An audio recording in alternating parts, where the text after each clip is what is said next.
Hello friends, आज का हमारा टॉपिक है रास mechanism. RAAS RAAS, R stands for renin, A stand for angiotensin, A stands for aldosterone S system. Renin angiotensin aldosterone system. अब हम आते हैं रेनिन के एंजियोटेंसिन एल्डोस्टेरॉन सिस्टम और इसके फिजियोलॉजी पे। तो सबसे पहले हम एक नेफ्रॉन ड्रॉ करते हैं।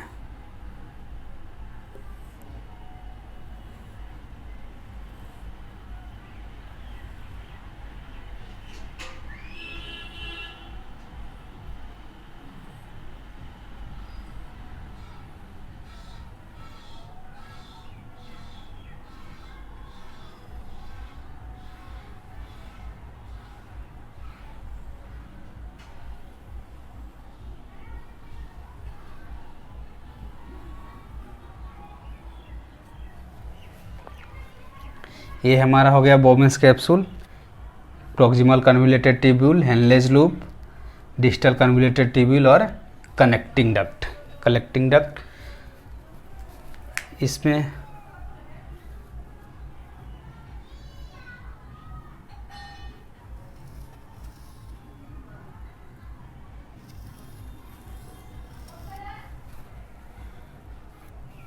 ये हो गया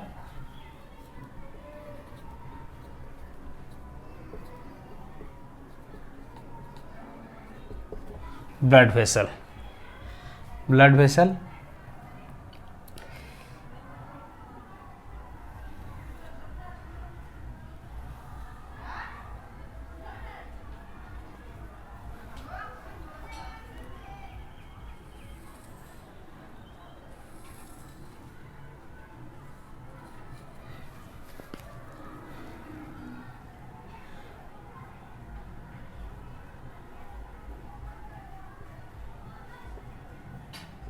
अफेरेंट आर्टेरियोल।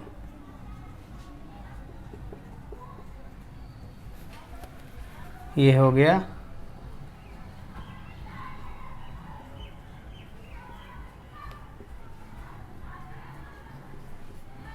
Efferent arteriole.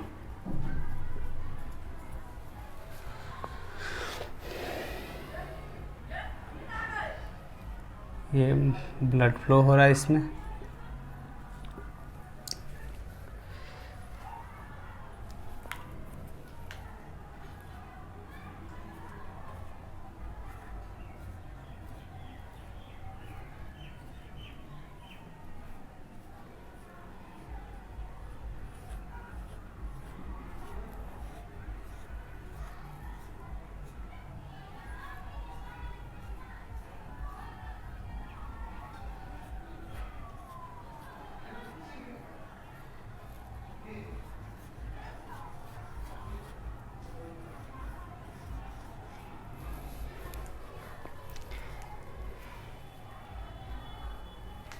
यहाँ पे एक स्पेशलाइज्ड सेल होते हैं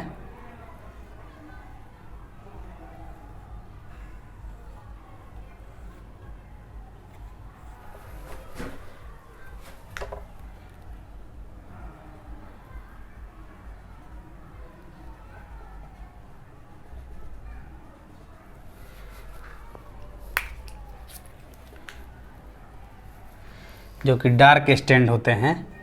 इनको हम लोग बोलते हैं मैकुला डेंसा सेल,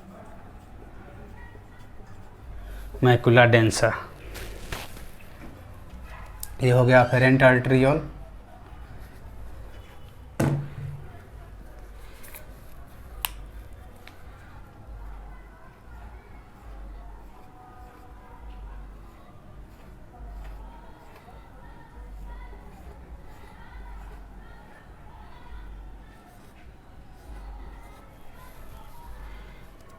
ये हो गए पोल्किसन्स। और इन दोनों के बीच में होते हैं कुछ कनेक्टिव टिश्यू सेल्स, जिनको हम लोग बोलते हैं लेसिस सेल्स। इन तीनों को कॉमनली हम लोग बोलते हैं जक्स्टा ग्लोमेरुलर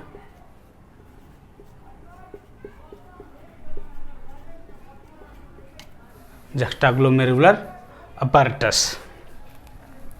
जो पोल्किसन सेल होते हैं वो रेनिन रिलीज करते हैं। ये हैं बैरो रिसेप्टर के काम करते हैं।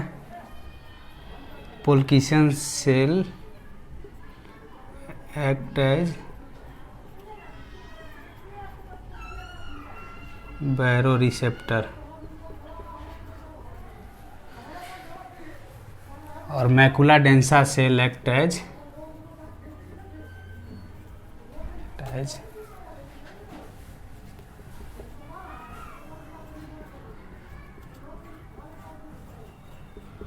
Sodium sensor cell. Sodium sensor cell हो गए मैकुला डेंसा और पोल्किसंस हो गए बैरो रिसेप्टर। जब कभी भी कोई इंजरी हो, जैसे कोई हम बाहर जा रहे हैं और रोड ट्रैफिक एक्सीडेंट में एक्सीडेंट हो गया और ब्लड लॉस हो रहा है, excessive blood loss,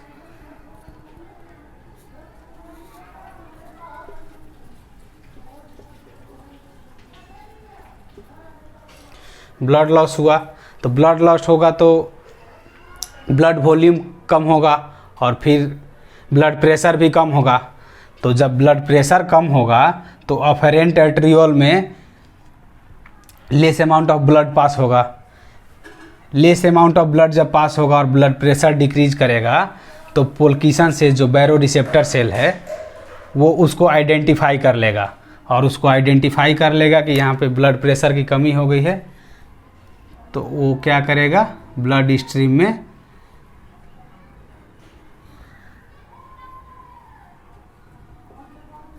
rennin release करेगा। ठीक है यहाँ तक।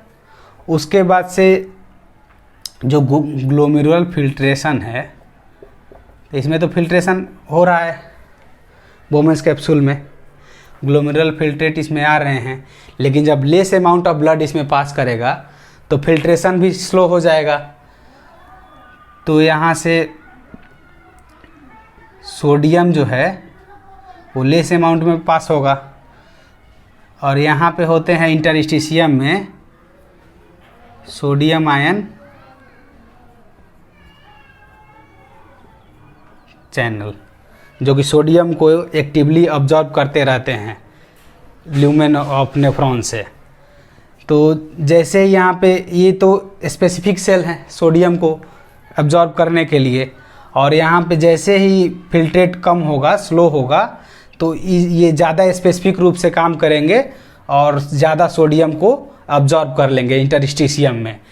तो आगे सोडियम धीरे धीरे कम होते जाएगा और जब यहाँ डीसीटी के पास पहुँचेगा, डिजिटल कन्वोल्यूटेड ट्यूब्यूल के पास, तो यहाँ पे जो सोडियम सेंसर सेल है वो देखेंगे कि यहाँ तो एकदम सोडियम की कमी हो गई है। तो क्या करेंगे, तुरंत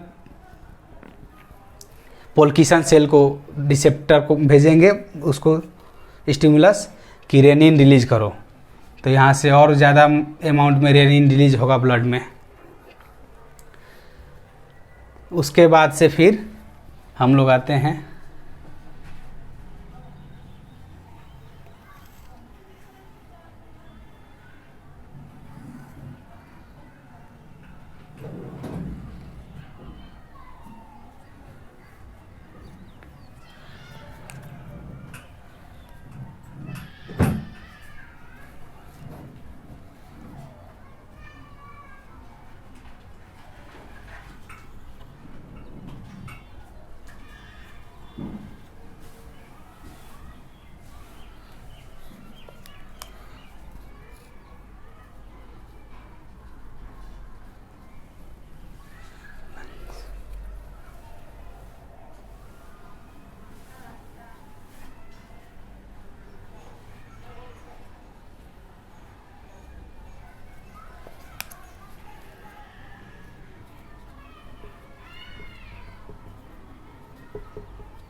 कैरोटी साइनस। ये भी क्या है, act as a baro receptor.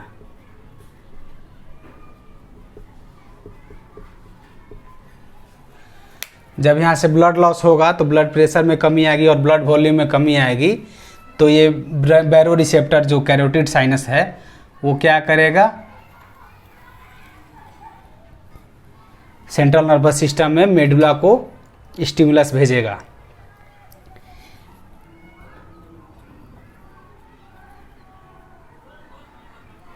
फिर ये सिंपैथेटिक फाइबर्स के थ्रू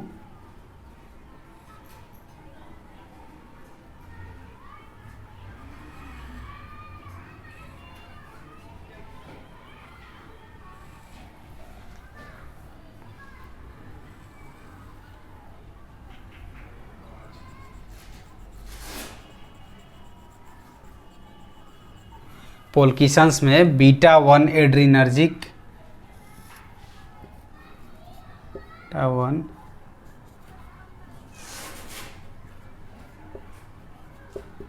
एनर्जिक रिसेप्टर हैं, वहाँ पे स्टिमुलस भेजेगा और मोर अमाउंट ऑफ प्रोडक्शन होगा रेनिन का, और ब्लड वेसल में रेनिन और ज़्यादा होगा। जब रेनिन और ब्लड वेसल में ज़्यादा होगा तो आगे जाएगा blood vessel,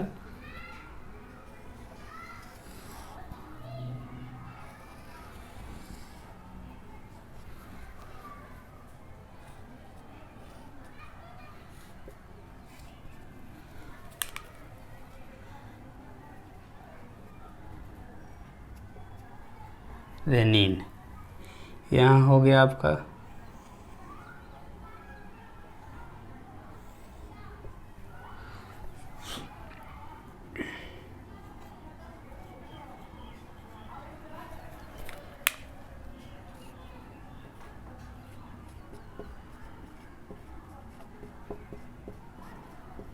hepatocytes liver cell हो गए।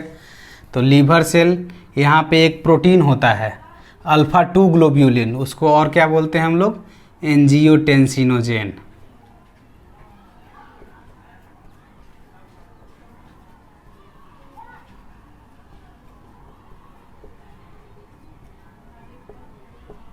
एंजियोटेंसिनोजेन शॉर्ट फॉर्म में एटीजी।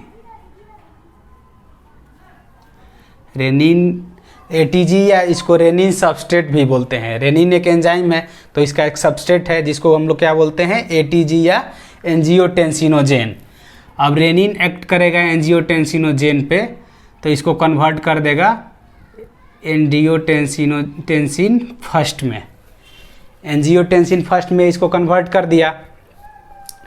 उसके बाद एंजियोटेंसिन फर्स्ट जो है ये तो होता है डेकापेप्टाइड यानी 10 एमिनो एसिड का बना होता है एंजियोटेंसिन फर्स्ट।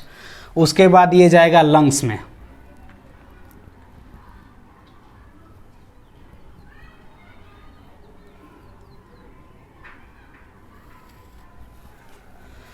लंग्स में ये कन्वर्ट होता है एंजियोटेंसिन सेकेंड में। एंजियोटेंसिन सेकेंड में कन्वर्ट होता है तो इसमें जो कन्वर्टिंग एंजाइम होते हैं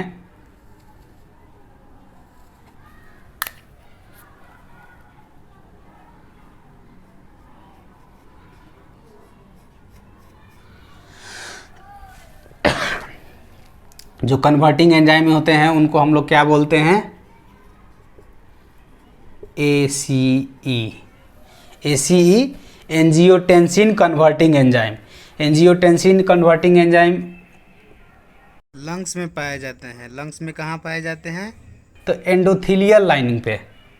एंडोथीलियल लाइनिंग पे ACE पाए जाएंगे। इनका फंक्शन क्या होता है कि ये 10 एमिनो एसिड का जो एंजियोटेंसिन है उसको 8 एमिनो एसिड का एंजियोटेंसिन सेकेंड बनाते हैं। और यहाँ पे एक और ज़्यादा इम्पोर्टेंट फंक्शन इनका क्या है कि ब्रैडीकाइनिन होता है। ब्लैक से हम करते हैं इसको, ब्रैडीकाइनिन। ब्रैडीकाइनिन जो है वेसोडाइलेटर है। वेजोडाइलेटर का काम करता है। और एंजियोटेंसिन सेकेंड जो है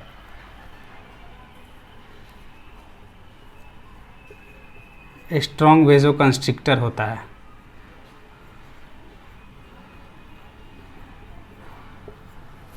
तो ये जो एसी होते हैं एंजियोटेंसिन कन्वर्टिंग एंजाइम, वो ब्रैडिकाइनिन को इनएक्टिव ब्रैडिकाइनिन बना देते हैं। यहाँ पे एक्टिव है, यहाँ आएगा तो हो जाएगा ब्रैडिकाइनिन इनएक्टिवेशन। अब हमको हमारा प्रोडक्ट मिल गया एंजियोटेंसिन सेकेंड।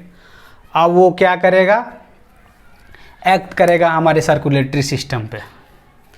सर्कुलेटरी सिस्टम हम ड्रॉ कर देते हैं यहाँ पे।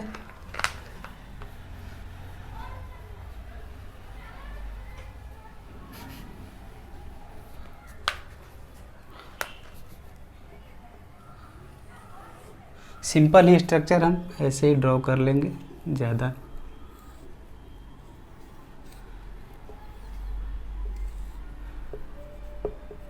Right atrium, right ventricle, left atrial, left ventricle.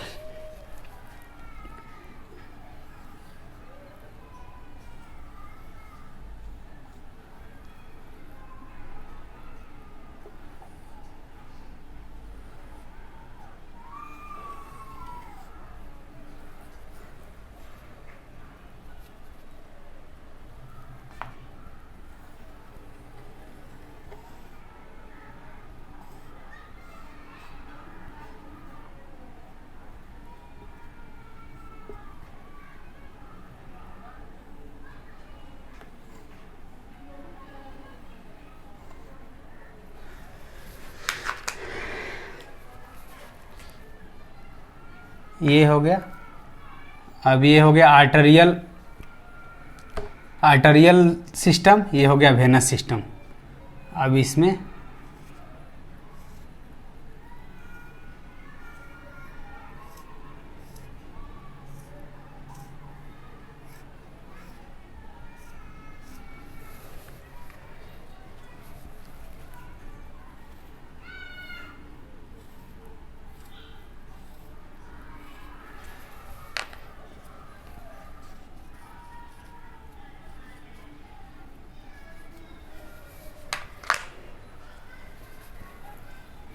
ये हो गया capillaries, artery, when.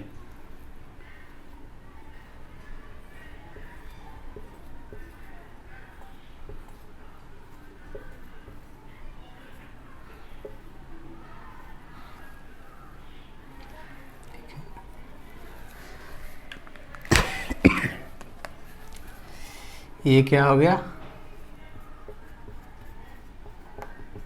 Arterial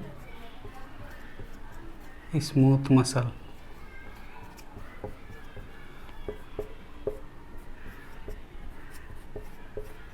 Venus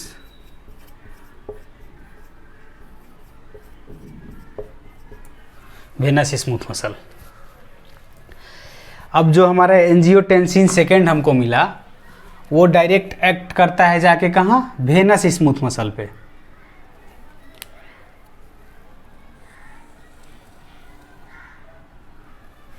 Venus smooth muscle. अब ये क्या करेगा, यहाँ स्मूथ मसल में कॉन्ट्रैक्शन लाएगा। और हम जानते हैं कि टोटल ब्लड का अप्रोक्सीमेटली 70% वेनस ब्लड होता है। तो जैसे यहाँ पे कॉन्ट्रैक्शन होगा, ब्लड फ्लो होगा वेन में, और more amount of blood flow होगा जो कि जाएगा लंग्स में, वहाँ से ऑक्सीजनेटेड होगा और फिर आएगा लेफ्ट एट्रियम में आएगा। जब यहाँ आएगा लेफ्ट एट्रियम में, तो यहाँ पे जो लेफ्ट एट्रियम का वाल है वो उसमें डिस्टेंशन होगा, वो फैलेगा। उसके बाद से फिर यहाँ से आ जाएगा ये लेफ्ट वेंट्रिकल में। तो यहाँ पे जो फ्रैंकलिन लॉ के अनुसार होता क्या है कि जितना एक्सटेंड करेगा ये एट्रियम, उतना ही कॉन्ट्रैक्ट करेगा। जब कॉन्ट्रैक्शन होगा तो इसमें क्या होगा, कार्डियक आउटपुट बढ़ेगा। कार्डियक आउटपुट बढ़ेगा तो यहाँ से कार्डियक आउटपुट बढ़ेगा और सिस्टोलिक जो प्रेशर होता है वो इंक्रीज कर जाएगा। सेम टाइम में एंजियोटेंसिन एक्ट करेगा आर्टेरियल स्मूथ मसल पे। आर्टेरियल स्मूथ मसल पे एक्ट करेगा, यहाँ कॉन्ट्रैक्शन होगा तो यहाँ पे तो ब्लड वॉल्यूम ज़्यादा है, लेकिन यहाँ पे कॉन्ट्रैक्शन के कारण ज़्यादा अमाउंट में ब्लड इधर फ्लो हो नहीं पाएगा, तो यहाँ पे डायस्टोलिक प्रेशर भी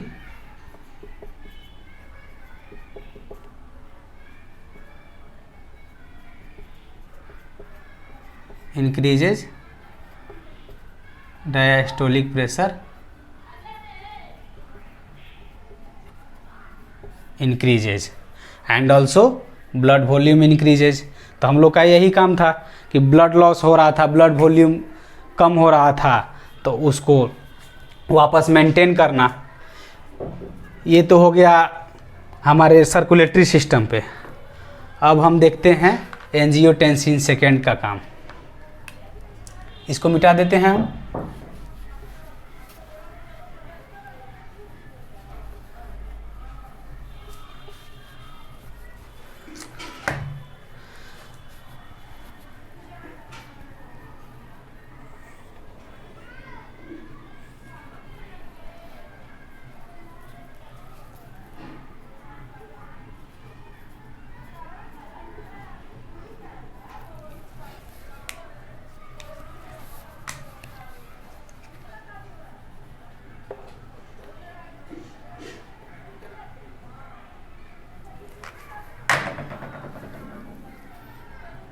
एंजियोटेंसिन सेकेंड एक्ट करता है zona glomerulosa cell of adrenal cortex. Adrenal cortex के जोना ग्लोमेरुलोसा सेल पे एक्ट करता है और उससे रिलीज होता है क्या, एल्डोस्टेरॉन।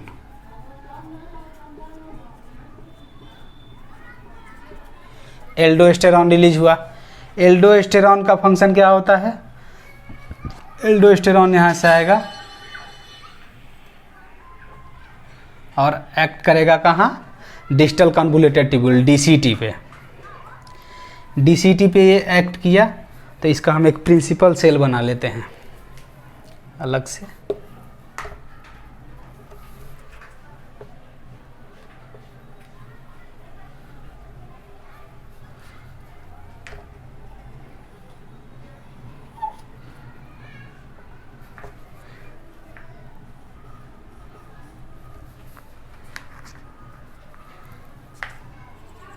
ये हो गया इसका जीन 1, जीन 2, जीन 3। एल्डोस्टेरॉन जब जीन 1 पे एक्ट करेगा तो ये जीन प्रोडक्ट बनाएगा इसके मेम्ब्रेन यहाँ पे।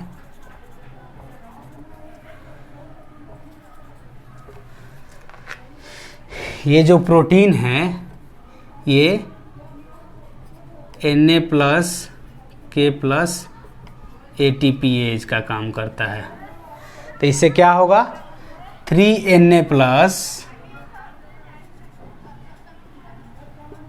इंटरस्टिशियम में वापस ऑब्जॉर्ब हो जाएगा डीसीटी से, और 2K+ यहाँ ल्यूमेन में सिक्रेट होगा। Na+K+ पंप है ये। उसके बाद फिर एल्डोस्टेरॉन एक्ट करेगा सेकेंड जीन पे। सेकेंड जीन पे जब ये एक्ट करेगा तो ये क्या करेगा, ल्यूमेन का परमिएबिलिटी को चेंज कर देगा नेफ्रॉन के यहाँ पे डीसीटी के, और उसके बाद से यहाँ पोर बन जाएंगे और more number of sodium ion आ जाएगा यहाँ प्रिंसिपल सेल के ल्यूमेन में, और यहाँ से क्या होगा, एटीपीएस से फिर इंटरस्टिशियम में चला जाएगा। उसके बाद से ऐसा होने से तो बहुत पूरा लगभग सोडियम एब्जॉर्ब होने लगेगा वापस इंटरस्टिशियम में। उसके बाद फिर एल्डोस्टेरॉन जब थर्ड जीन पे एक्ट करेगा तो थर्ड जीन पे एक्ट करेगा तो ये K+ के परमिएबिलिटी बढ़ जाएगा यहाँ ल्यूमेन में। तो ये K+ क्या होगा, यहाँ पे सिक्रेट हो जाएगा। ऐसे जब सोडियम आयन इंटरस्टिशियम में ज़्यादा जाएगा तो इसके साथ क्या आ जाएगा, वाटर का भी ऑब्जर्प्शन होगा। अब जब वाटर का ऑब्जर्प्शन होगा तो ब्लड वॉल्यूम बढ़ेगा, ब्लड वॉल्यूम बढ़ेगा, ब्लड प्रेशर इंक्रीज होगा। यही तो हमको चाहिए था, क्योंकि ब्लड लॉस हो रहा था तो ब्लड प्रेशर डिक्रीज हो रहा था और ब्लड वॉल्यूम डिक्रीज हो रहा था। उसके बाद एक और फंक्शन है एंजियोटेंसिन का, एंजियोटेंसिन सेकेंड का। एंजियोटेंसिन सेकेंड एक्ट करता है जाके hypothalamus.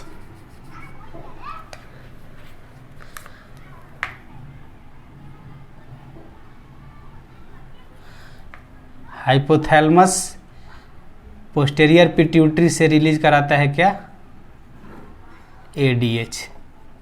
ADH anti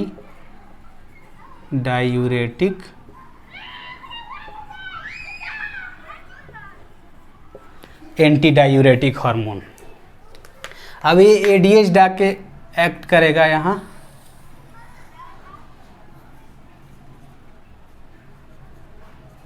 collecting duct पे, terminal portion of DCT and collecting duct पे एक्ट करेगा।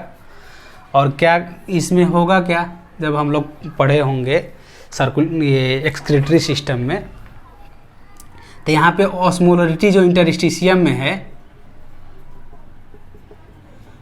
हाई होता है और ये लूमेन में लो होता है, तो इसको हाइपर ऑस्मोलर बोलते हैं, इसको हाइपो ऑस्मोलर। और वाटर कहाँ से, हाइपो से हाइपर के तरफ मूव करता है, तो क्या होगा, इंटरस्टिशियम में H2O का रीअब्जॉर्प्शन बढ़ जाएगा। जब H2O का रीअब्जॉर्प्शन बढ़ेगा, इंटरस्टिशियम में जाएगा, वहाँ से ब्लड में जाएगा, तो अगेन ब्लड वॉल्यूम को इंक्रीज करेगा, ब्लड प्रेशर इंक्रीज होगा। मैकेनिज्म है हमारा रेनिन एंजियोटेंसिन एल्डोस्टेरॉन सिस्टम का।